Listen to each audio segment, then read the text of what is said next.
어느 날 우리 할머니가 은행에 이제 들어오셨어요. 지급 청구서에 이제 써서 은행 직원에게 이렇게 이제 돈을 지급해 달라고 요청했습니다. 은행 직원이 이 지급 청구서를 보니까 너무 황당한 거예요. 왜냐하면 금액란에 다라고 이렇게 적혀져 있는 거예요. 못 알아들으시는 건지 재미가 없는 건지. 그래서 직원이 할머니 이렇게 하면 안 돼요. 다시 적어서 오세요라고 하고 지급 청구서를 돌려드렸어요. 이 할머니가 이제 다시 이렇게 적어서 이제는 정말 잘 썼다는 그런 표정으로 직원에게 지급 청구서를 제출했습니다. 이번에는 할머니가 그 금액란에 반만이라고 기록한 거예요. 이 농담은 제가 13년 전에 이 자리에서 한 농담입니다. 우리에게 이렇게 웃을 일이 많기를 주님의 이름으로 축복합니다. 더위가 우리를 짜증나게 하지 않도록 여러분의 영이 성령으로 충만하기를 주님의 이름으로 축원합니다. 이제 말씀을 돌아보겠습니다. 성경에서 영적으로 가장 어두운 시대가 사사 시대입니다. 왜냐하면 하나님이 계시지 않은 것 같았기 때문입니다. 늘 말씀드리지만 영적으로 어두운 시대라는 것은 이제 우리의 관점인 거죠. 하나님은 말씀하지 않으신 적이 없으시고 하나님은 일하지 않으신 적도 없는 거예요. 단지 하나님과 우리와의 단절이 있어서 우리가 하나님의 말씀을 듣지 못하고 하나님의 일하심을 보지 못한 거죠. 사람들은 이것을 영적으로 어두운 시대다라고 이렇게 표현합니다. 어떻든 사사시대는 사람들이 가장 영적으로 어두운 시대라고 평가합니다. 이 시대의 중심에 서 있는 사람과 가문이 있어요. 이제 엘리 제사장의 장이고 또 그의 가족들입니다. 끝이기도 하지만 사사시대의 영적인 절망을 대표하는 인물이 엘리 제사장입니다. 4장 15절 말씀인데 우리 같이 한번 읽어보겠습니다. 4장 15절 시작. 그때에 엘리의 나이가 98세라 그의 눈이 어두워서 보지 못하더라. 이 15절은 엘리 제사장의 육적인 상태를 기록한 것처럼 보이지만 실제로 성경은 이 사람의 영적인 상태를 이렇게 표현했어요. 이건 또한 엘리 제사장의 영적인 상태이기도 하지만 그 시대의 이스라엘의 영적인 상태이기도 합니다. 그의 삶이 영적으로 어두웠기 때문에 그의 삶에는 엄청난 절망과 좌절이 있어요. 그러니까 이런 거죠. 영적으로 어두운 시대에 그 백성들에게 어떤 좌절이 있는지를 잘 보여주는 것이 엘리의 삶이고 또 엘리 가문의 모습입니다. 오늘 본문에 보면 정말 좀 슬픈 문장이 있어요. 슬프기도 하고 안타깝기도 하고 좀 이렇게 괴로운 문장이 있는데 하나님의 영광이 떠났다는 문장입니다. 여러분은 하나님의 영광이 떠났다는 이 문장을 들으면 어떤 느낌이 드신지 모르지만 저는 괴로워요. 괴롭기도 하고 슬프기도 해요. 왜냐하면 긴 시간 동안 목회자든 성도를 이렇게 살면서 교회에 하나님의 영광이 떠났을 때 교회가 어떻게 되는지 또 한 개인에게 하나님의 영광이 떠났을 때 어떤 일이 일어나는지를 빈번하게 많이 봐왔기 때문입니다. 하나님의 영광이 떠났다는 이 말은 엘리 아들 중에 하나인 비느하스의 아내가 한 말이에요. 그러니까 둘째 아들이죠. 형이 홈리고 둘째가 비느하스예요. 비느하스의 아내가 한 말입니다. 남편과 시아버지의 죽음을 듣고 임신 중이었던 그녀에게 갑작스런 산통이 왔고 아이를 해산하게 됩니다. 주변의 사람들은 남자아이를 낳았기 때문에 당연히 막 축하했겠죠. 그런데 이 비느하스의 아내는 전혀 신경을 쓰지 않았어요. 자기가 아이를 낳았다는 것에 대해서도, 자기가 남자아이를 낳았다는 것에 대해서도 전혀 신경을 쓰지 않고 그냥 그 아이에게 이가봇이라는 이름만 지어주고 죽었습니다. 이가봇이라는 이름의 의미를 안다면 비느하스의 아내의 절망이 얼마나 컸을지 알 수 있습니다. 이가봇이라는 단어는 하나님의 영광이 떠났다는 거예요. 우리가 말씀을 할 때 여러분, 우리가 사람이 죽는다고 하나님의 영광이 떠난 건 아니에요. 근데 엘리 제사장의 집의 경우에는 하나님이 명확하게 영광이 떠났다라고 규정해 주셨어요. 그래서 이 사건은, 이 일은 하나님의 영광이 떠났다라고 우리가 선포해도 되고 말씀을 전해도 되고 묵상해도 되고 나눠도 되는 내용인 거예요. 제 삶이나 여러분의 삶에 있는 일들은 이렇게 함부로 해석하면 안 되지만 성경이 명확하게 말하는 것에 대해서는 우리가 해석을 주저할 필요는 없습니다. 그러니까 아내이자 며느리의 관점에서 자기의 남편을 보고 남편의 삶을 다 봤을 거 아니에요. 엉망인, 제사장이지만 엉망인 남편의 삶을 다 봤어요. 그리고 그런 자녀들에 대해서 아무런 조치를 취하지 않는 시아버지도 봤어요. 그런 관점에서, 며느리의 관점에서 봤을 때 이것은 하나님의 영광이 떠난 사건이다라고 이 비느하스의 아내가 여겼던 거예요. 그래서 자기의 낳은 아들을 그냥 이가봇이라고 이름을 짓고 자기도 이제 죽게 됩니다.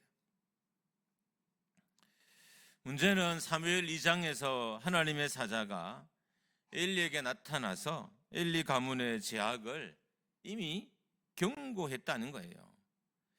하나님의 사자만 나타나서 경고한 것이 아니라 하나님께서 사무엘을 통해서도 이미 그의 가정에 임할 심판을 경고했어요. 그런데도 엘리와 엘리의 자녀들은 전혀 이 심판을 개의치 않은 거예요. 여러분, 사람이 말씀이 개의치 않을 정도가 되면 신앙은 끝이 난 거예요. 여러분과 제가 아무리 좋은 모습으로 여기 예배를 하고 막 열심히 교회를 섬겨도 말씀이 개의치 않으면, 말씀이 신경이 쓰이지 않으면 이미 그 사람의 신앙은 끝이 난 거예요. 엘리와 엘리의 자녀들이 그랬던 거예요. 경고에 직접 사자가 나타나서 직접 하는 경고도 듣지 않았고 사무엘을 통해서 하나님이 하신 경고도 듣지 않았어요. 전쟁에 지는 일을 겪고도 전혀 개의치 않았고, 그러니까 자기 아들들이 행하는 죄를 보고도 엘리 또한 전혀 개의치 않았습니다. 회개하지 않으면 어떤 심판이 임할 것인지 다 말씀하셨지만 엘리와 엘리의 자녀들은 회개하지 않았습니다. 이게 바로 하나님의 영광이 떠났다는 거예요. 하나님의 영광이 떠난 공동체에서 찾아볼 수 없는 게 있어요. 그게 회개입니다. 그러니까 회개는 엄청난 이렇게 측정 도구와도 같아요. 바로미터와 같아요. 이 공동체가 영적으로 깨어있는지, 이 공동체가 살아있는지, 이 성도가 살아있는지를 알 수 있는 측정 도구가 회개인 거예요. 그러니까 엘리와 엘리의 아들들이 이미 영적으로 죽었기 때문에 하나님의 경고 앞에서 회개할 수 없었던 거예요. 여러분, 하나님이 그 백성을 심판하는 방법 중에 하나가 회개하는 마음을 걷어가 버리시는 거예요. 그래서 그 사람은 아무리 완악한 일을 하고 아무리 악한 일을 해도 회개할 수 없어요. 회개를 권면해도 회개가 안 되고 악한 일들이 자기의 삶에 일어나고 있음을 보고서도 회개가 되지 않는 거예요. 왜냐하면 하나님이 그를 심판하기로 이미 작정하셨기 때문인 거죠. 그래서 어떤 교회나 어떤 가정이나 성도에게 회개가 있다는 것은 엄청난 은혜인 거죠. 여러분이 기도할 때 눈물을 흘리고 회개가 된다는 건 여러분 삶이 어려운 것보다 더 큰 축복이에요. 보통 우리가 막 삶이 어려워서 막 눈물로 기도하고 회개하잖아요. 삶은 어렵지만 여러분은 정말 복된 분이에요. 가정에 일어난 일들, 삶에 일어난 많은 사건들 때문에 속상하고 가슴이 아프잖아요. 제가 오늘 뒷자리에 이렇게 있어요. 저는 항상 좀 예배 1시간 전에 와서 이렇게 뒤에 늘 서 있죠. 이제 저의 루틴이에요. 말씀을 미리 한두 번 다 살피고 찬양단의 결단에 찬양하는 것을 좀 이렇게 보고, 그리고 저는 계속 이렇게 뒤에를 서성이면서 여러분의 뒷모습을 보는 거죠. 그러니까 오늘은 또 오랜만에 교회에 나오지 않은 집사님이 또 오신 날이기도 하고 겨우겨우 이제 걸어서 이렇게 오신 거죠. 오늘도 어떤 집은 남편과 아버지의 이제 오늘인지 제가 정확하지 않은데 기일이기도 하고요. 또 어떤 집은 이제 어머니의 수술이 머지 않아서 그 수술 때문에 온 가족이 막 눈물로 기도하는 가정이 있고, 또 어떤 교육자는 또 본인의 수술을 또 앞에 두고 있고, 어떤 이런 갖가지 사연을 들고 여러분이 이렇게 들어와서 예배 자리에 앉는 이 모습이 한편으로는 감사하기도 하고 또 한편으로는 마음에 또 부담도 되기도 하고 또 이런 마음으로 제가 이렇게 강대상에 올랐어요. 그럼 우리의 삶에 어떤 일이 있어도 우리가 회개할 수 있다면 그 사람은 정말 복된 사람인 거예요. 내게 어떤 일이 일어나서 내가 심판을 받았냐? 내가 저주를 받았냐? 만약에 여러분이 받은 것이 심판이 아니라면 여러분은 회개가 나타나요. 그래서 여러분의 삶에 일어난 일들을 함부로 해석할 필요는 없어요. 만약에 심판이 아니면 하나님이 회개할 마음들을 주셔요. 회개할 마음이 있으면 결국 심판이 아닌 거예요.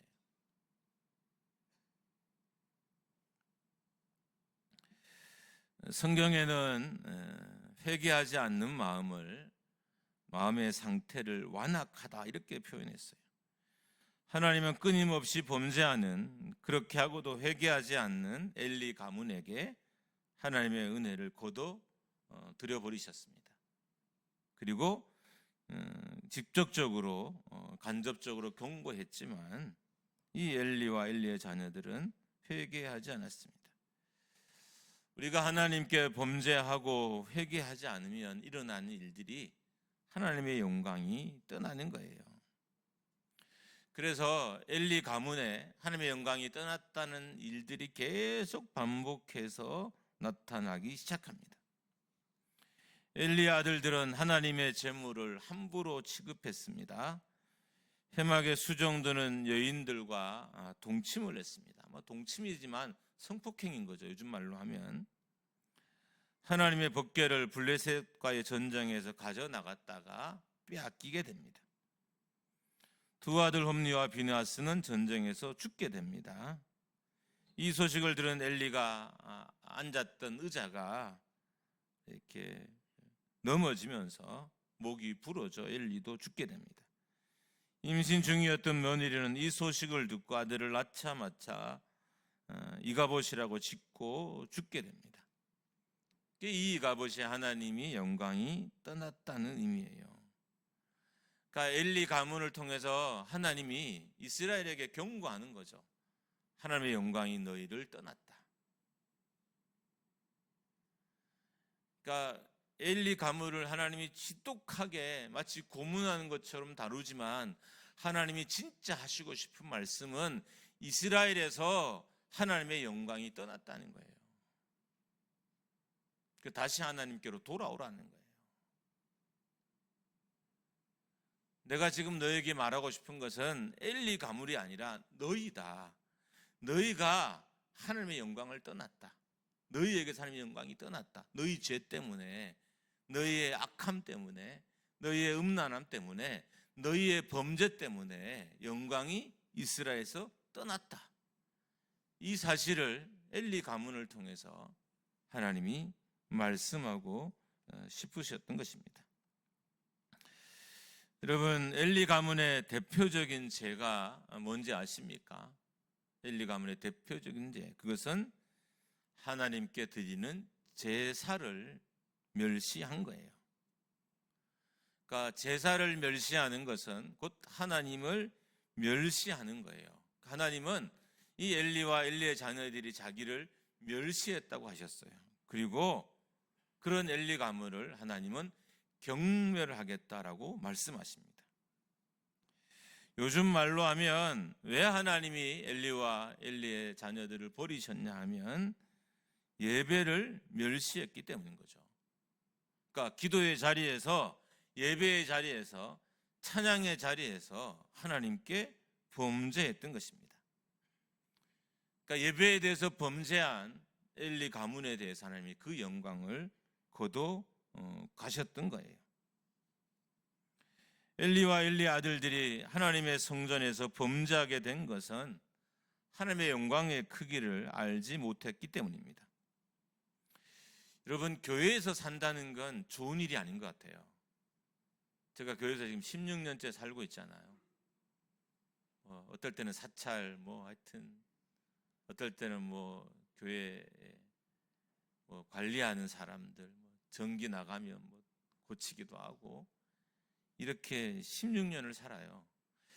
근데 5층에 있으니까 매일 몇 번씩 오르내잖아요. 수명은 좀 연장된 것 같아요. 안 좋은 게 하나 있어요. 이게 뭐냐 하면 성전에서의 삶이 일상화되면 성전에 짓는 죄에 대해서 무감각해질 수 있다는 거예요. 여러분, 교회에 오래 머무는 사람이 교회에서 짓는 죄에 대해서 민감할까요? 교회에 정말 가끔 오는 사람이 민감할까요? 따지보면 가끔 오는 사람이 더 민감할 수 있어요. 근데 교회에 오래 머물러 있다 보면 교회에서 짓는 죄에 대해서 무감각해질 수 있어요. 저는 그게 조금 마음에 늘 걸려요. 내가 교회 안에 살아요. 물론 교회는 이제 성도들의 모임이 교회이긴 하지만 건물도 교회가 아니라고 하기는 말도 안 되는 일인 거죠. 우리 가정이 교회 안에 오래 있는 것 때문에 하나님께 죄 짓는 것이 무감각해질까? 이게 약간 두려워요. 그래서 요즘은 좀 공개적으로 좀 나가고 싶어요. 이렇게 5층이라도 된 게 아니라 혹 내가 이 이후에 교회에서 뭔가 나쁜 행동을 하는 것이 그냥 일상화될까? 여러분, 24시간을 살면 사람이 24시간 어떻게 깨끗하고 좋게 살아요? 살 수 없어요. 근데 제가 이걸 그냥 무감각하게 여길까? 이게 가장 두렵더라고요. 교회를 오랫동안 섬긴, 교회를 빈번하게 드나든 사람들의 실수 중에 하나가 교회에서 짓는 죄에 대해서 무감각해지는 거예요. 왜요? 교회의 삶이 일상화돼 버렸잖아요. 저와 저의 자녀들 아내는 교회에서 삶이 그냥 일상화된 거예요. 그래서 교회에서 죄를 지어도 어쩌면 여러분보다 훨씬 더 무감각할 수도 있어요. 그러니까 엘리와 엘리 아들들이 그랬던 거예요. 성전에 짓는 죄가 그냥 일상화되고 그게 그냥 무감각해져 버렸습니다. 엘리와 엘리 아들들이 하나님의 성전에서 범죄하게 된 것은 하나님의 영광을 알지 못했기 때문입니다. 성전을 영광스럽게 생각하지 못한 거죠. 여러분, 교회를 오래 섬기다 보면 교사의 직분이 얼마나 영광스러운 것인지 찬양대나 뭐 이렇게 교회를 섬기는 일이, 이 직책이 얼마나 영광스러운 건지를 우리가 잊어버리게 돼요. 이게 되게 무서운 일인 거죠.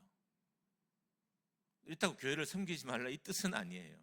막 열심히 하셨는데 오늘부터 다 때려치우고 교회를 정말 조금씩만 오자, 뭐 이렇게 여러분을 작정하게 하려고 이 말씀을 전하는 게 아니에요.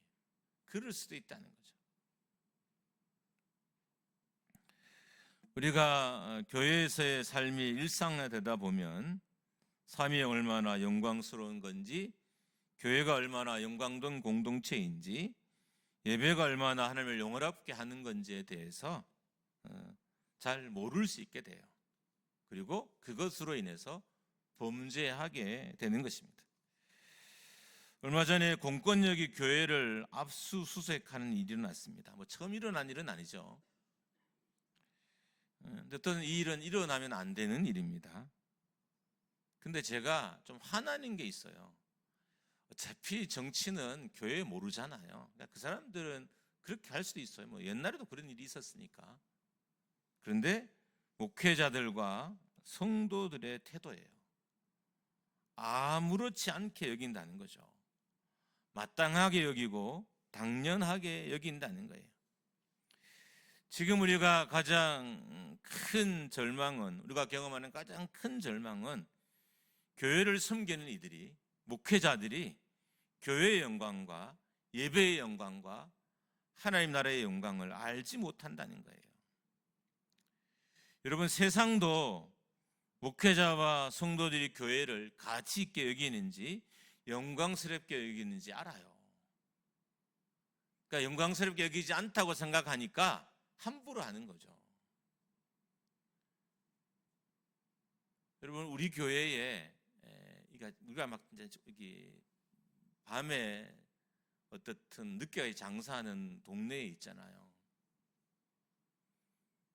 우리가 교회를 청소하고 이렇게 깨끗하게 하는 일들을 조금만 이렇게 게을리하면 사람들은 저희 교회를 향해서 쓰레기를 막 버려요.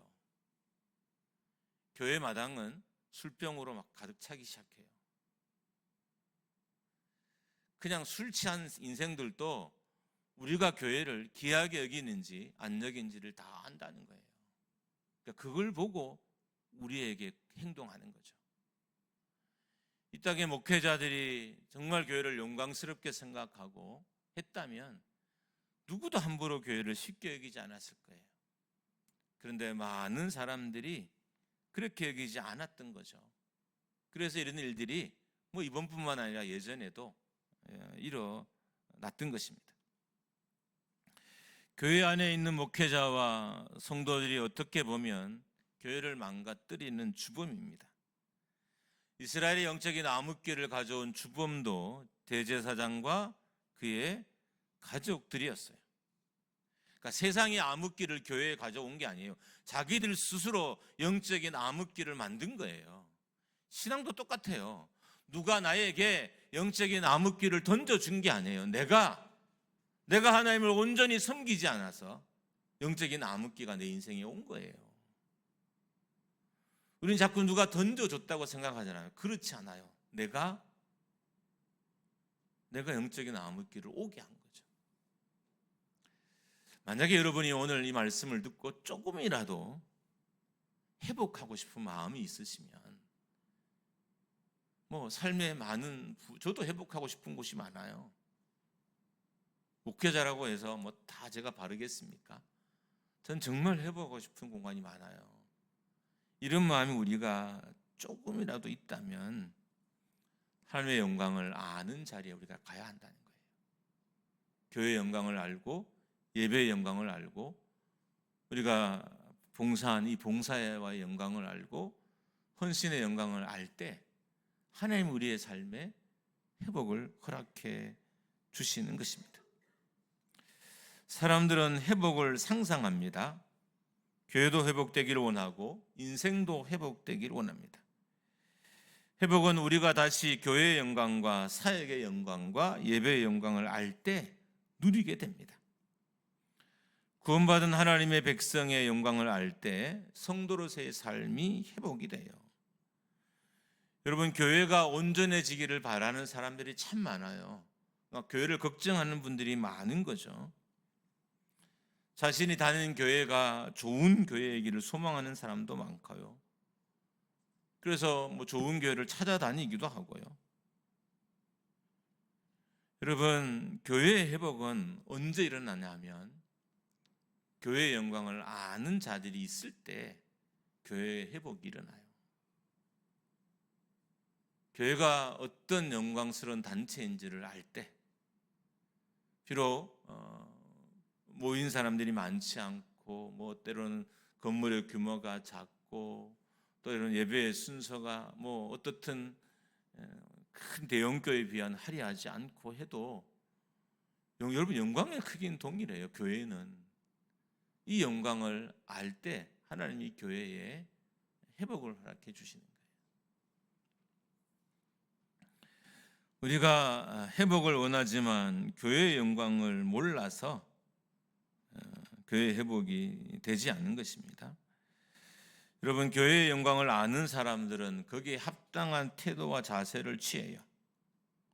그러니까 많은 사람들이 교회의 회복을 원하지만 교회의 영광에 합당한 태도와 자세를 취하지 않는 거죠. 그래서 교회가 회복되지 않는 거죠. 사람들은 예배의 회복을 원해요. 근데 이 예배에 합당한 태도와 자세를 취하지 않는 거예요. 그래서 예배가 회복되지 않는 거예요. 우리가 하나님이 원하시는 예배자가 될 때 하나님께는 영광을 여러분과 저에게 허락해 주시는 거예요. 저는 예배에 대한 늘 꿈이 있다고 말씀드렸잖아요. 정말 여러분이 말씀에 은혜 받고 도전 받는 걸 넘어서서 예배 중에 어떤 성도는 비전을 만나고, 예배 중에 어떤 성도는 한 주간의 고통과 좌절들이 다 씻겨나간 역사가 일어나고, 예배 중에 어떤 성도들에는 그 몸에 있는 질병이 빠져나가고, 성도들을 사로잡고 있는 악한 영들이 떠나간 일들이 일어나는 그런 예배를 드리고 싶은 소망이 저에게 있어요. 저의 이 소망이 목장교회 안에서 이루어진다면 저와 여러분은 예배의 영광을 알기 때문일 거예요. 우리가 예배의 영광을 알면 하나님이 예배 가운데 영광을 드러내 보이십니다. 형인 홈리와 동생인 비느하스는 하나님을 멸시하고 하나님의 제사를 무시하고 하나님께 제사하는 백성들도 무시했어요. 사무엘상 2장 17절입니다. 같이 한번 읽습니다. 시작. 이 소년들의 죄가 여호와 앞에 심히 크면 그들이 여호와의 제사를 멸시함이었더라. 사무엘상 20장 2장 30절 하반절에 보면 나를 존중히 여기는 자를 내가 존중히 여기고 나를 멸시하는 자를 내가 경멸하리라라고 합니다. 나를 존중히 여긴다는 것은 어떤 의미냐면 나를 무겁게 여긴다. 여호와 하나님을 소중하게 여긴다. 여호와 하나님을 존중히 여긴다는 그런 의미예요. 그러니까 하나님을 무겁게 여기면 하나님은 그 사람을 무겁게 여기시는 거죠. 예배를 소중히 여기면 하나님은 그 예배자를 소중히 여기시는 거예요. 하나님을 존중히 여기면 하나님은 그 성도를 존중히 여기시는 거예요. 여러분, 우리가 하나님 앞에 존중히 여김을 받고 싶지 않습니까? 하나님을 존중할 때 그런 일이 일어나요. 예배를 통해 은혜를 얻고 싶으면 여러분이 예배자가 되시면 돼요. 은혜가 예배로부터 임하기 시작할 거예요. 교회로부터 정말 여러분이 많은 위로와 평안을 얻고 싶으시다면 교회를 영광스럽게 생각하십시오. 그럼 그 교회를 통해서 하나님이 여러분의 은혜를 내려 주시게 되는 것입니다.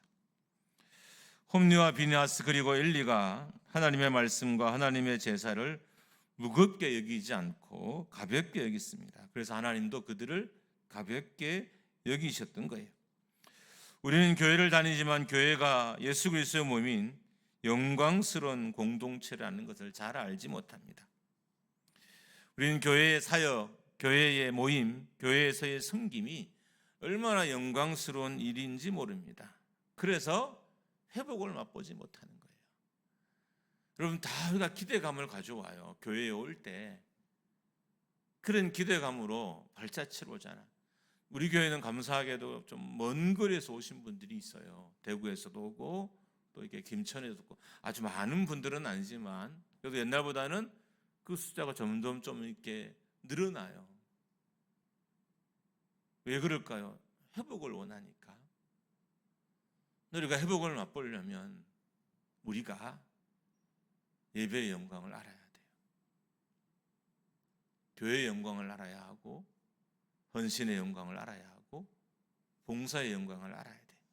이게 얼마나 행복한 일인지, 얼마나 즐거운 일인지, 이게 얼마나 내 영혼을 자유케 하는 일인지를 알아야 우리가 교회를 통해서 회복을 맛볼 수 있습니다.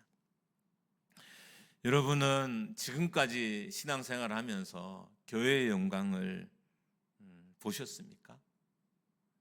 여러분 지금까지 신앙생활을 하면서 말씀의 능력을 경험해 보셨습니까? 여러분 지금까지 신앙생활을 하면서 성도의 영광을 아셨습니까? 우리가 만약에 영광을 알았다면 먼저는 그것을 대하는 생각의 변화가 있었을 것이고, 만약 우리가 그것을 알았다면 두 번째로는 그것을 대하는 태도가 변화되었을 거예요. 우리가 찬양의 영광을 안다면 찬양을 온 마음을 다해서 찬양할 거예요. 제가 약간 섭섭하고도 아쉬운 게 있는데 우리 찬양단이 찬양을 잘하잖아요. 여러분의 반응이 너무 없어요. 늘 저는 셉니다. 오늘 손 들고 하는 성도 며칠까? 늘 손 들고 하는 몇 분만 손을 들고 하고 나머지 분들이 가만히 이렇게 계셔요. 물론 찬양을 하긴 하죠. 진짜 찬양의 영광을 안다면 더 사력을 다해서, 더 표현을 다해서 막 기쁨으로 막 찬양할 텐데, 여러분 찬양의 영광을 알아야 찬양의 능력을 경험하게 되는 거예요. 우리 교회가 그렇게 되기를 주님의 이름으로 축원합니다. 사역의 영광을 안다면 자신의 재능과 시간과 물질을 쏟아부을 거예요.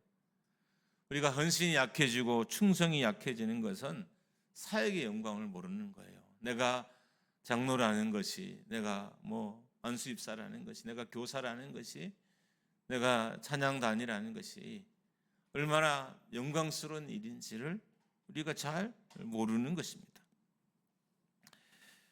여러분, 하나님의 영광을 모를 때 우리에게 일어나는 일이 하나 있습니다. 그것은 자신의 영광에 집착을 해요. 이 땅의 사람들이 지금 자신의 영광에 집착하잖아요. 내가 잘 되고, 내가 잘 먹고, 내가 잘 살고, 자신의 영광에 집착하잖아요. 이게 왜 나타났냐면 하나님의 영광을 모르기 때문인 거죠. 교회의 영광을 모르는 사람들, 하나님의 나라의 영광을 모르는 사람들은 결국 자신의 영광에 집착하게 됩니다. 지금 이 땅의 많은 성도들이 자기의 영광에 집착하는 것은 하나님의 영광을 모르기 때문입니다. 그리고 자신이 취한 영광으로 인해서 자신의 삶이 파괴될 것도 몰라요. 하나님의 돌아갈 영광을 내가 취하면 내 인생은 파괴되죠. 여러분 이거는 자살하는 것과 똑같아요. 자기를 죽음으로 몰고 가는 것과 똑같은 거예요. 내가 영광을 취하는 것. 근데 내가 영광을 취하지 않는 방법이 하나님께 영광을 돌리는 거예요. 이런 사람이 하나님 자신의 영광을 취하지 않고 살 수 있습니다. 이제 말씀을 마무리합니다. 여러분, 자신의 영광을 취하는 자리를 떠나십시오. 그리고 하나님께 영광 돌리는 자리로 돌아오십시오.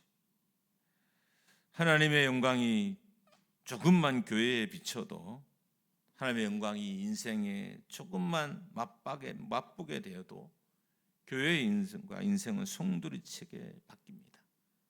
저는 우리 교회가 영광으로 봉사하고, 영광으로 예배하고, 영광으로 찬양하고, 영광으로 헌신하는 자리로 여러분이 다 돌아오실 것을 믿습니다. 할렐루야. 하나님이 여러분과 저를 영화롭게 하실 것입니다.